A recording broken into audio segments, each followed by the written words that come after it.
Hi friends, beach lover కోసం ఒక video చేశాను ఫ్రెండ్స్. ఈ వీడియోని ఎవరు స్కిప్ చేయొద్దండి, లాస్ట్ వరకు చూడండి. ఒకసారి మన బీచ్ అందాలు చూడండి ఫ్రెండ్స్, మాటల్లో చెప్పడం కాదు కానీ ఒకసారి మన వీడియోని చూడండి ఫ్రెండ్స్.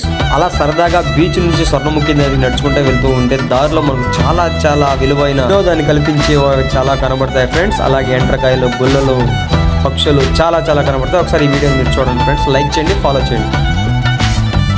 ఏ దారెదురైనా ఎటు వెళుతుందో అడిగానా, ఏం తోచని పరుగై ప్రవహిస్తూ పోతున్నా, ఏం చూస్తూ ఉన్నానే వెతికానా ఏదైనా, ఊరికెనే చుట్టూ ఏవేవో కనిపిస్తూ ఉన్నా, కదలని ఓశిలనే అయినా తుడిలో కరిగే కలనే అయినా, ఏం తేడా ఉందట నువ్వెవరంటూ అడిగిదు నన్నెవరైనా, ఇల్లాగే కడదాకా ఓ ప్రశ్నే ఉంటానంటున్నా, ఏదో ఒక బదులైనను చెరబొద్దని